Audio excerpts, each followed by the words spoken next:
So the second one is, could we have any declarations of interest? Are there any?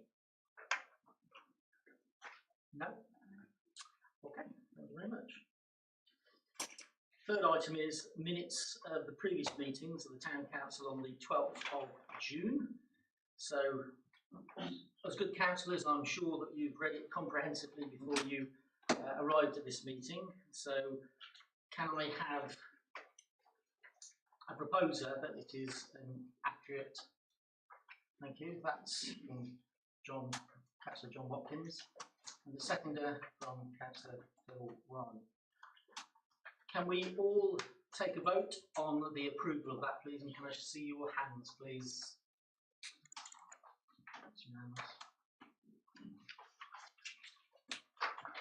Okay.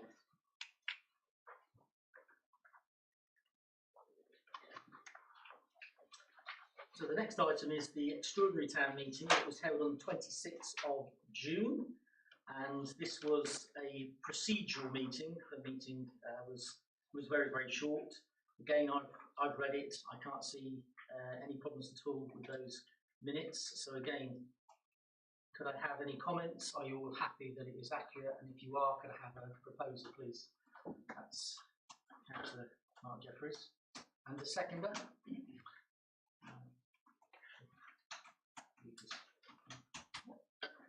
Okay, and again, could I see a show of hands that we're all in agreement to that?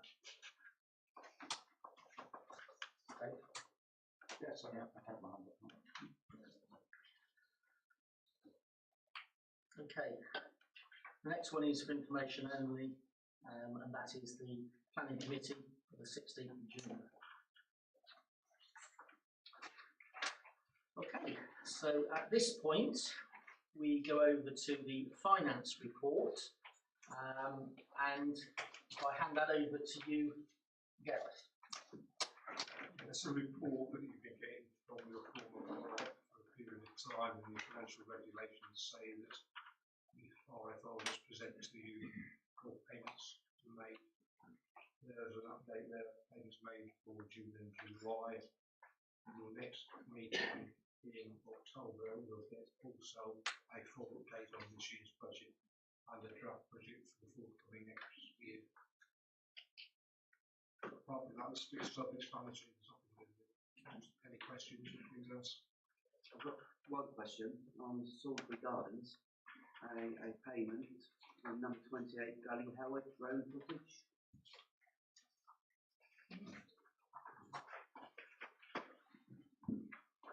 What's that one?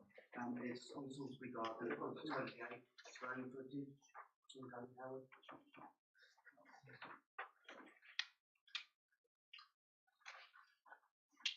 That would have been, I believe, a drone would have been flown over the top of Salisbury Gardens to establish works required for the roof. Okay. I can clarify that definitely with him, but I'm pretty sure that's what that would have been. Yeah, drone flown over the top of Salisbury Gardens. Yeah, I think Martin would just check. So, yeah, thank you. Any other questions on the finance report? No? Okay. Can I have a proposer? Okay, that's Councillor Steph Toogood. And the second, Councillor Stephen Cliff. Sorry, who's the second? Stephen Cliff, Councillor Stephen Cliff. Okay, and can I have a show of hands? Okay,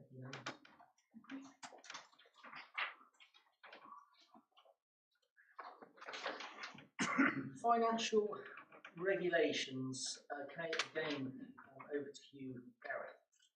Yes, the first thing I looked at after my appointment, because they haven't been reviewed for some time, but I think they're generally sound, but there's a couple of things in there that needed some clarification or adding to. Basically, because of resignations, retirements, etc., there are currently no signatories to the bank account. And because you make your payments mainly by electronic means, that doesn't really mean a lot at this point in time. It's very rare that signatory to a cheque is required, but the important bit is the bank mandate needs to have signatories, because if we need to make any changes to it, then it needs either Alison presently Alison and 2 councillors to sign, and I'm suggesting in the future that that be Alison or myself, in case she's aware, 1 or 3 councillors to sign, because the things that you'll be required for are more important than just signing a cheque. It will be to effect changes to the mandate. So there's a couple of recommendations there. One is to add signatories, and the second one is a bit of an anomaly because at the moment the bank mandate says that you can only make maximum payments of £10,000 in any one day. And as your payroll is in the region of £30,000 a month, what's having to have happened in the recent past is Alison has had to stagger people's pay, which is not very satisfactory. So I'm suggesting that that limit of £10,000 be raised to 40,000. will cover the payroll. It will cover the payroll. Very rarely will you approach that figure, but it seems a nonsense to stagger people's pay each month in a way that it complies with 10,000 a day. Also, just to say there as well, that if payments have already been made in advance by Rachel, say, and salaries are falling on the 20th of the month, it's likely that I'll be able to pay all of the salaries in one go rather than sort of particularly if payments have already been set up. So it's just Any questions on that coverage that Gareth's given? No, I think it's common sense, Gareth. Thanks for highlighting that, and I think it's ultimately sensible. I don't mind being a signatory, but I think it's also good to have another 2 people as well. And I would tend to agree that it should be the responsible finance officer and the town clerk. So, is there any volunteers at all? Mark's one, Steve, can you put something on? Okay. Can we have a proposer for that suggestion? Lucas. And seconded by Ian Bond.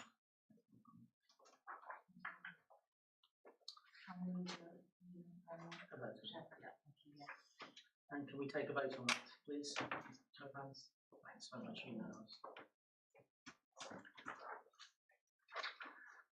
Okay, the next item on the agenda is appointments to the Town Council's committees and working groups. For the benefit of the members of the public, because I want to engage you as much as possible. If you're not aware, the council, most of the business of the council is doing the working groups and the committees, and this is kind of like I wouldn't say it's a rubber stamping exercise, but most of the work is doing those. So, like for instance, we have an assets and services group that meet regularly. We have a planning committee that meet regularly. We have a biodiversity and sustainability group that meets regularly, and we also have a HR committee, obviously. And Tony? Sorry, community development. Correct. Yeah, absolutely. Okay, yeah, that's fine. So what we're proposing here is obviously we've had some councillors leave, so we asked for some volunteers, and some names have come forward. So as you can see on the paper, Councillor Julie Hutchinson has come forward to go on to planning, and Mark Jeffries has put his hand up to join the Assets and Services Working Group. So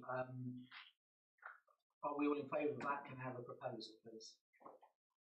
Councillor Ingold. And the seconder? Okay. Thank you very much.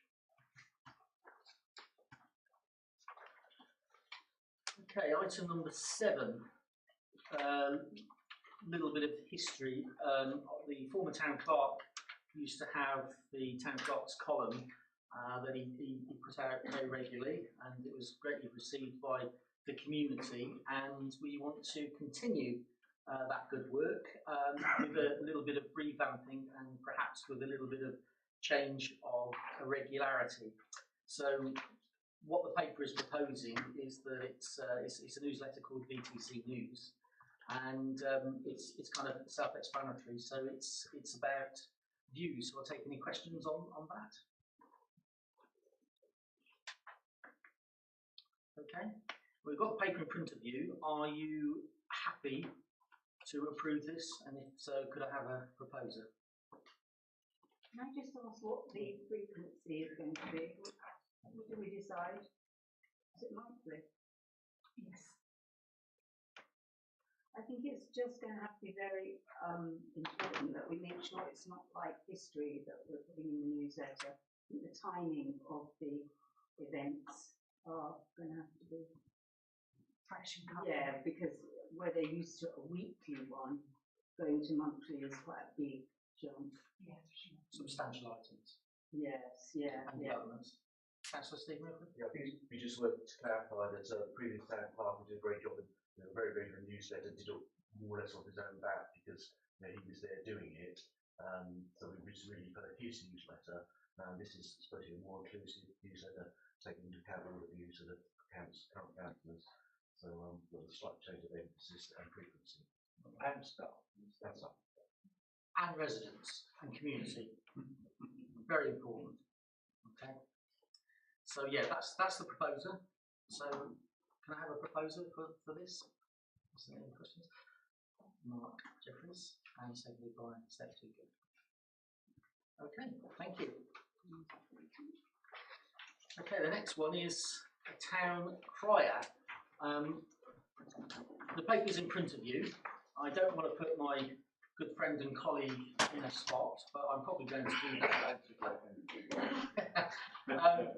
Councillor John Watkins, did you want to say something on this? Because I think it's a superb idea and you were the originator of it. It's something that I've been involved in another place as a councillor off Ireland, and it was always was a big crown for, and this was not in a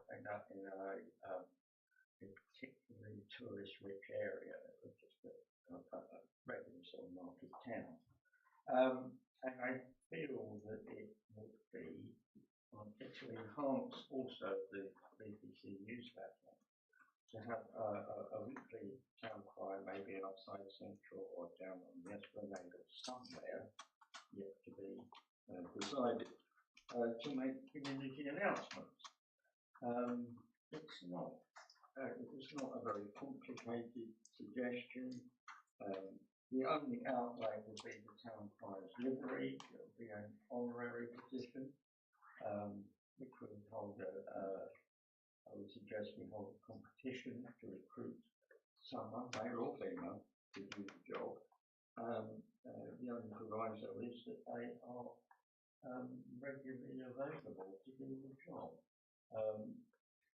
It's been quite complicated trying to find out the cost of delivery for something such as this.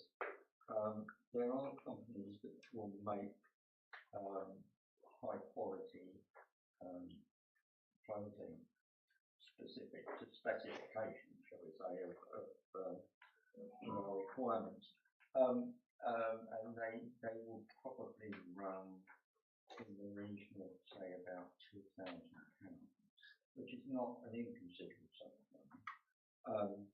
We could get it done cheaper, but the problem with that is that it will look cheap, and I don't know if that's the sort of image we wish to portray for Ventnor. I think it will be very good for, certainly for the tourist industry and businesses, and for our community groups as well, to have their events publicised in another way. So it's really down to the council now to decide whether they wish to go down that road. But I'd be happy to answer any questions that come in. Any questions of Councillor John Watkins? Yes, I've had some concerns. You say it's been very hard to find the actual costs. Yeah. I think before we can approve this, we need to have a actual cost of how much it's going to actually cost the council. Well, the problem is that no company is going to provide you with a quote if you haven't got the sort of approval of the council. I understand that the point of it is that there is a financial outlay,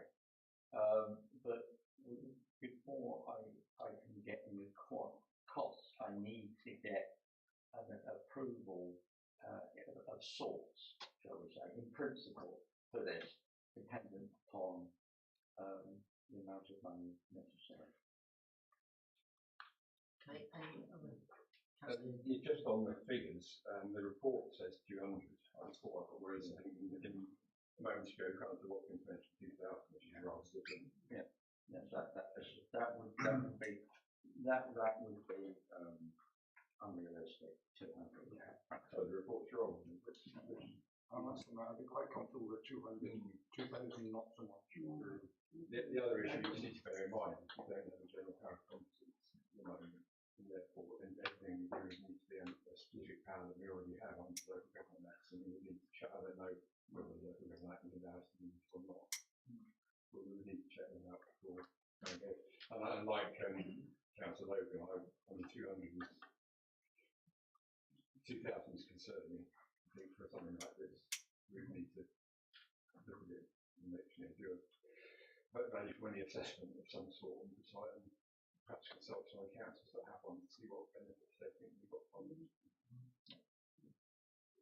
Just to add to that as well, I think it might be worthwhile going out and have them do this to residents in general, asking would they wish to see this event. I mean, we can have an opinion and make a decision, but I think it's important to involve community. What do they see the role of being? So I see this as not an immediate decision, but a long-term process. My experience previously with another town on the island is that the town crier made his own costume, but it was felt for that council that he didn't particularly have a role, so he acted independently. So I'm just aware that it may be that residents wouldn't want to have a town crier, particularly if they feel there's a cost involved and that investment could be better made elsewhere. So I feel we should use this as a longer term process. Yeah, obviously I really should get understandings of residents as to whether there's a popular idea. I'm hoping that people will see that there's some value to it. It's a kind of a very unique selling point for the town. In terms of getting quotes, I appreciate that no company's going to want to do a detailed design only to then be told no, we're not going ahead with it. But there must be a pretty niche market in terms of town crier uniform suppliers, and I thought there would be a broad idea of what we could go with. This is what I needed before I can go forward with this, because I need to get either a sort of tacit yes or no in principle, depending upon the costs, shall we say, before I can contact a company directly, because I don't have the approval of the council to do so, even just to get a quote. It would be quite. Steph and then Dave. I do have some concerns that, say we had a town crier which was chosen by some means or other, and he didn't have longevity. It could be someone in the 6'2" range, and the replacement could be 5'2". Therefore, I don't think that it would be a lot of outlay for something that's not going to, unless it is just a cape or something. But if it's clothing that fits, it's going to be very specific. And the other thing is, I was Shanklin and we had a guy there, but the guy was such a character. He was the town crier, and everybody saw him everywhere. He was always out and about, and it's quite hard to find someone with that personality that is really going to represent the town. So I think I agree that a lot of thought needs to go into this and a lot of investigation. David. I must admit, I do really like the idea in principle. And one of the things I would actually maybe come to do, what kind of figure would the council be actually comfortable with? Because then we can go to council and say, the budget we have is. So I mean, I'm thinking, 200, maybe 500. Where do we start to have problems? And I must admit, up to about the 400, 500 pound mark, I think I would be reasonably comfortable, but I'm not too sure I want to go too much beyond that. Would that make sense to actually say we agree in principle to an upper budget of? I think my own personal view is I think it's a fantastic idea, and I can see lots of uses for a town crier, not least of all for the tourist industry. But taking on board what colleagues around the table have actually said, I think that probably we need to go out to consultation before we actually make a decision. John's in a difficult position because I can fully understand that they wouldn't want to particularly give costs out when they might not necessarily get the business. Why would you do that? A ballpark figure would be useful. A discussion about how much we want to actually spend on that, if it's taxpayers' money, which it is. But I think probably what I'm hearing around the table, and you can tell me if I'm wrong, is that perhaps the decision tonight is probably not to approve it, but to go out to consultation and for it to come back at another meeting. But is that a fair reflection? Absolutely.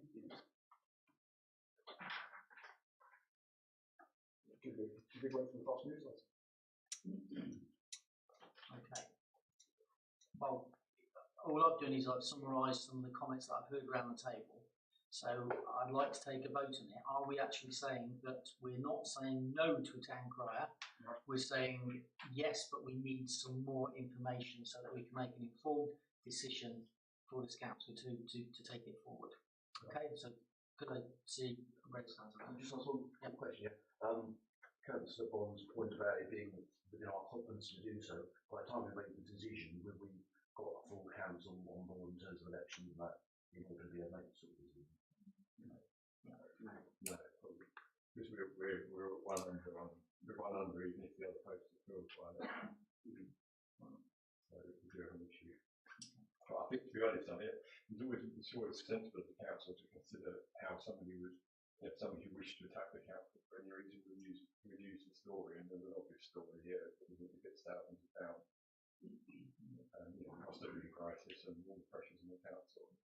So I think we need a better handle on costs. What we do is just check that we can do it in the first place. Yeah, absolutely. Totally agree with that.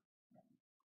Okay then, so if that is the final summary of it, could I see a show of hands who agrees that not for this meeting, but for another meeting when we've got a fuller picture, a better grasp of the figures and what the community out there actually wants. Okay, can I see a show of hands? Okay, that's carried. No, I didn't. Sorry. I didn't think I needed it on that one actually because we weren't taking a decision to approve it. But yes, have you got a proposal for that? Then do I have a proposal for that? Yeah, that's there. And the second one. Yeah. And then the vote was 8. Yeah. Thank you very much. Okay, the next item is a change of meeting timescales. So just to put everyone in the picture and obviously members of the public as well, is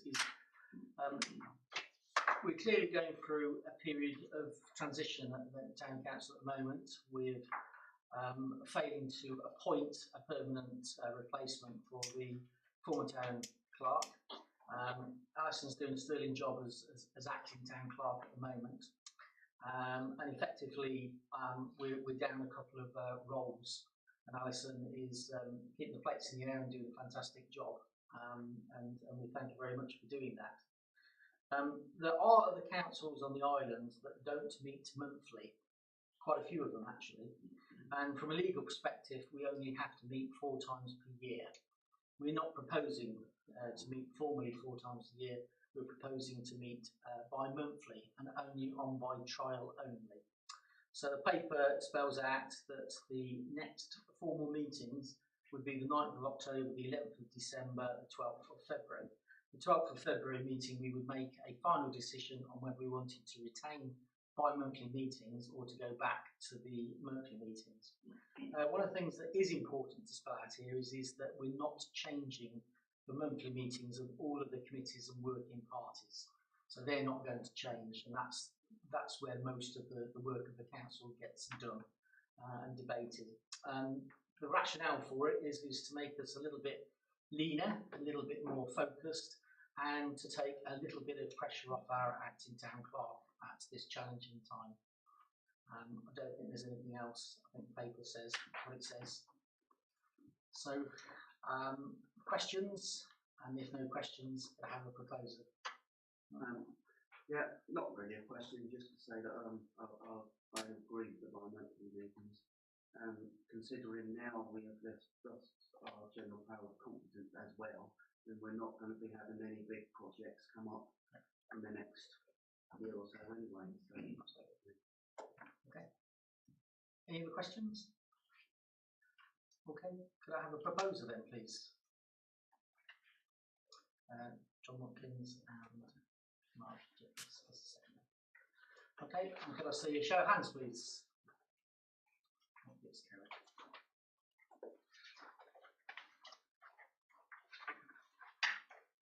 okay, the next item is a proposer on a street cleaner.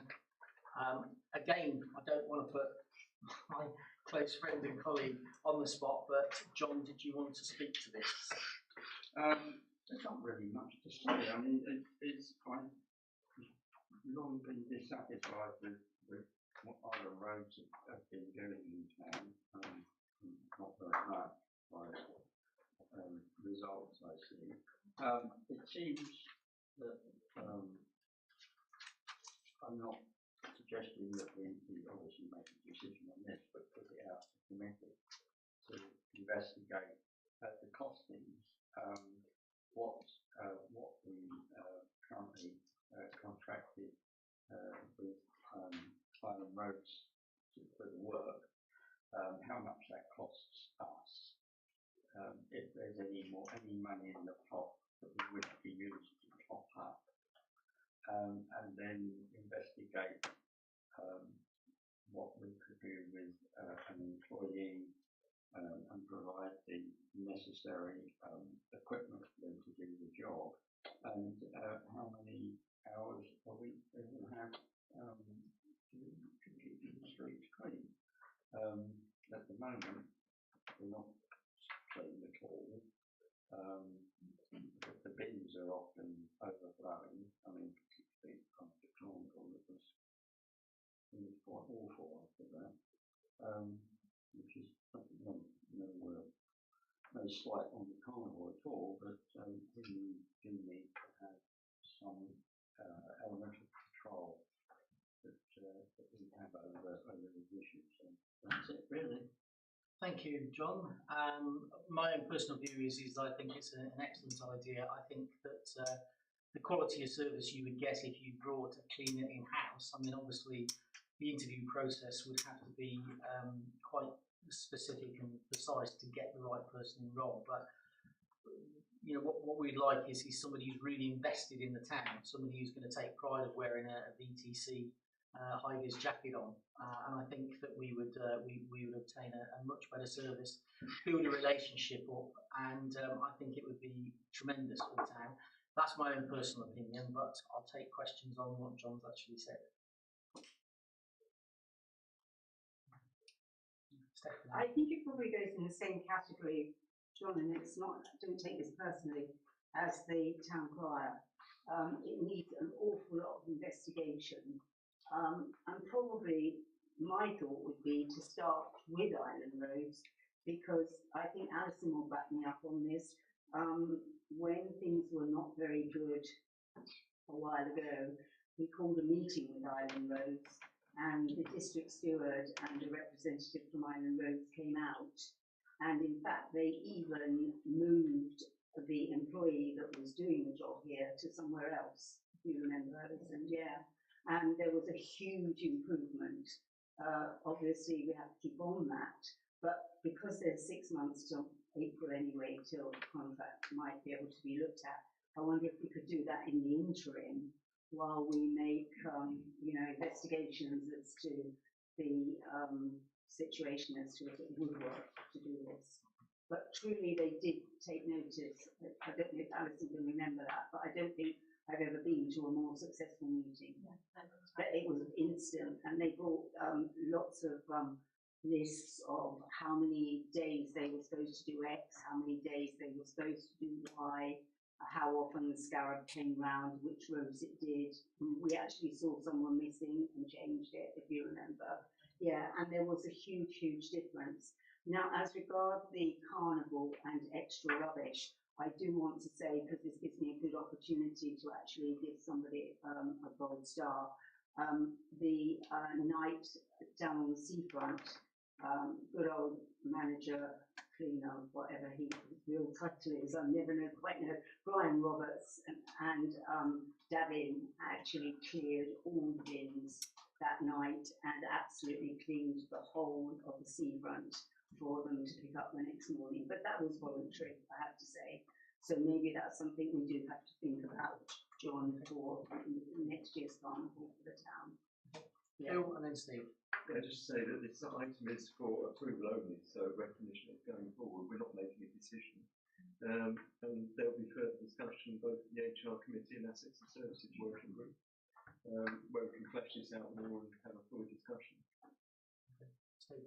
Yeah, I think it makes perfect sense. Look at the two proposals in parallel, see what we can get better deals from island roads, but also look at the alternatives and how that might be framed. And certainly, employing somebody who's got, let's say, a direct local interest in the town does seem a very favourable position going forward. But again, there's no harm in trying to find out what current suppliers can do better. Yeah, I think that's the same very good proposal. Let's say we're not making a decision here tonight. It's going to be left to HR committee and applicant services. So yeah, there's nothing about on the list. Okay. Any other questions? Okay. Thanks for the work you've done on this, John. Greatly appreciated. Could I have a proposal, please? It's me.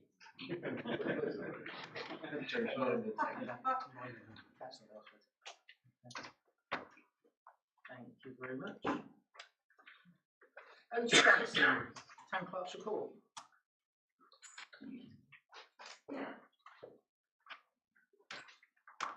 Yes, this report doesn't need any approval from Town Council. It's just really what's been happening over the last couple of months. Beach safety team, Beth in particular, had a real emergency when an elderly man suffered with they thought perhaps would get a heart attack, and she got the defib ready down at the first aid point. The person deteriorated, second first aider arrived on site, and with a 999 ambulance call, unfortunately, their arrival was going to take 2 hours or more. The man was driven by his wife, Mary. I think it's stabilised there, discharged later that day. And the family returned to the beach the following day, giving thanks to Beth particularly, but also the remainder of our beach safety team. And Ventnor Council thank them for that. They exerted a high level of care, and it was potentially a very extreme and emergency situation. So it was, she handled that very, very well. By-election for Bonchurch and Ventnor East. Galloway Council's proper officers received more than the requisite 10 requests to fill this vacancy by by-election. So anybody interested in being nominated should return their forms to County Hall no later than 4 PM this Thursday. And I've got printed nomination packs in the office should anybody know of anybody that would like to apply. The option for a vacancy in Ventnor West. There is a vacancy for a member to represent Ventnor West Ward, and the notice will be going up on notice soon for that. Ventnor Fringe, I think we all enjoyed a great Fringe fortnight. They were very successful again this year. Unfortunately, the weather was rather wet on certain days, but by all accounts, the event was very, very busy. And just so you know, next year's dates are Friday the 19th and Sunday the 24th of July 2024. Ventnor Day proved very successful as well in its third year at Ventnor Park. Apart from a bit of a blustery start very early on, the rain held off. Hundreds of people visited the event and enjoyed the town's rich community life. The event was opened by the iconic jazz band, our mayor, and Ventnor Carnival Queen.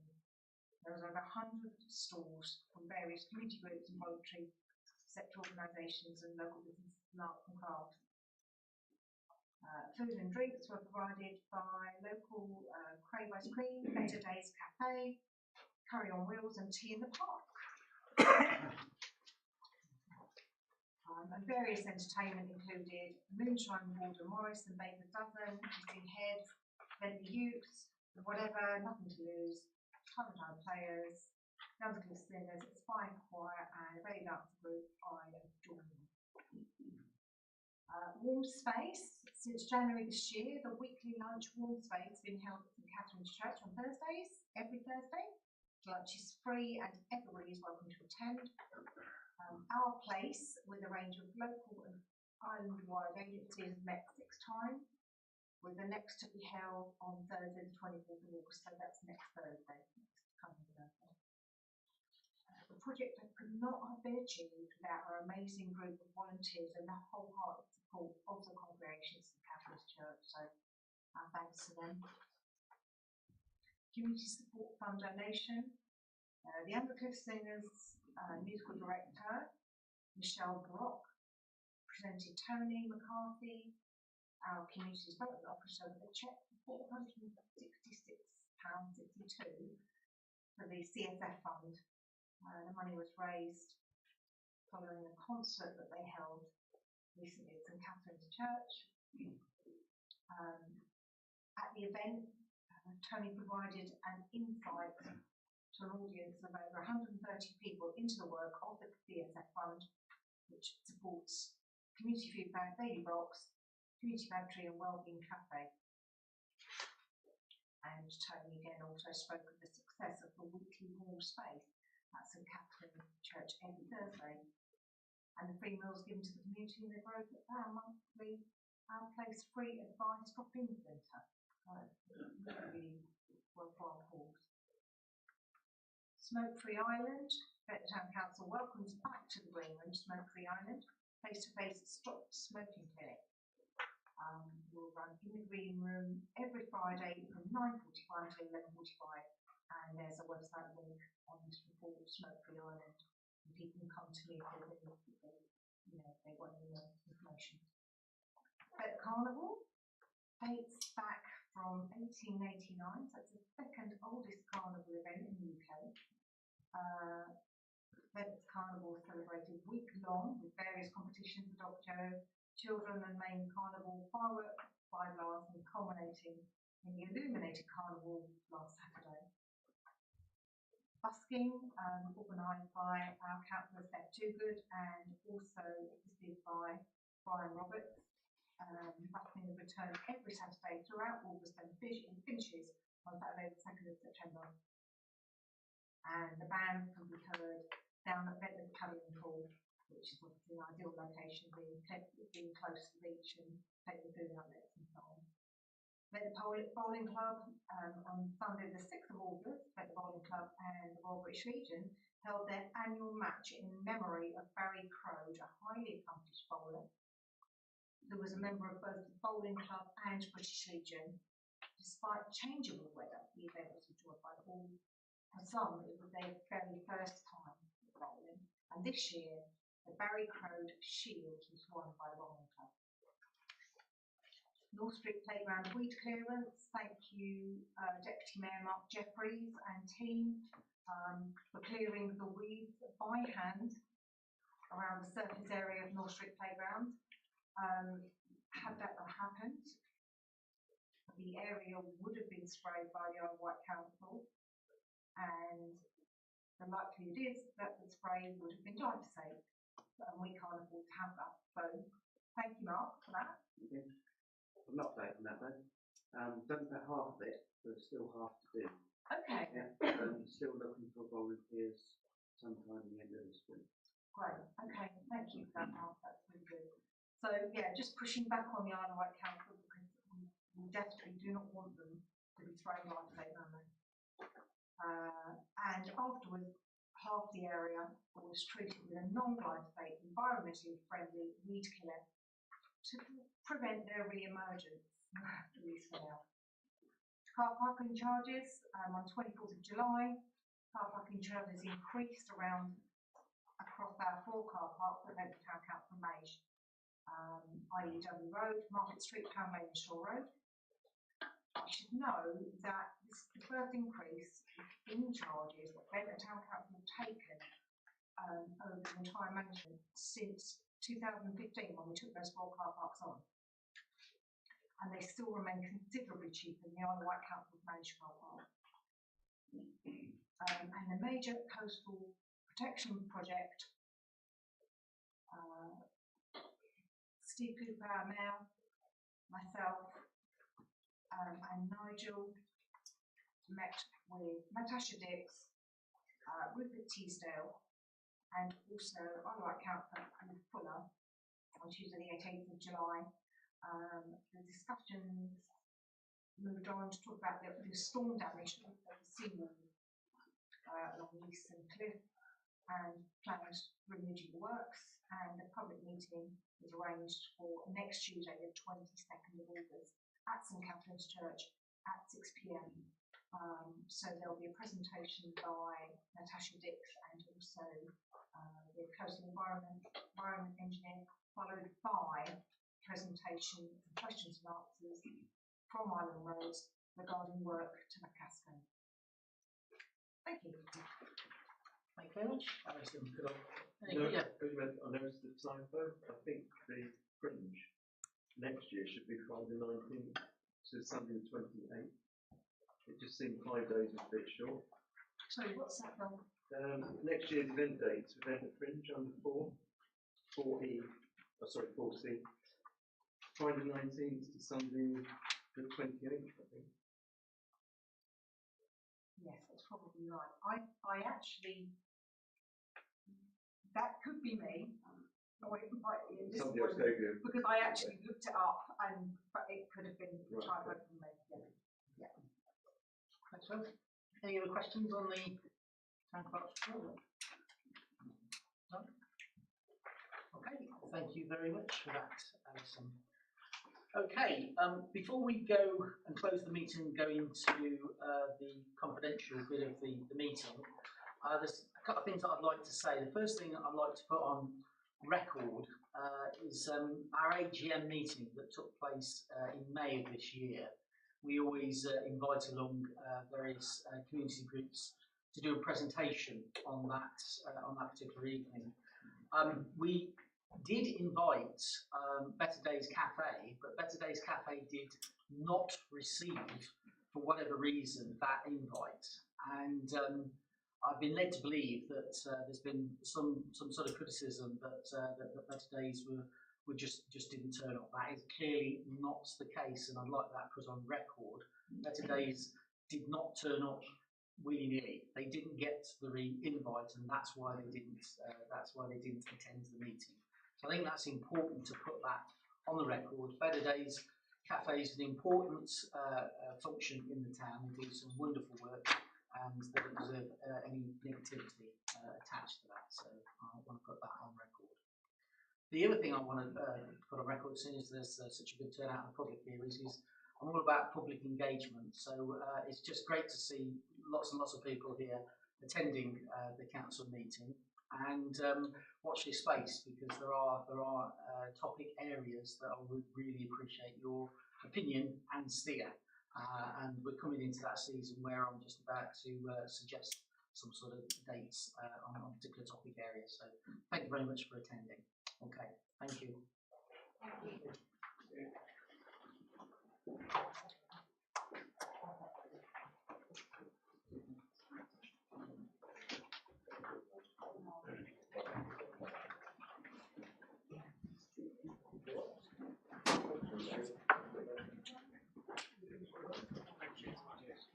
Too late with Louise, I've got 30 seconds. See you later. Interesting. Yeah, I'll call in.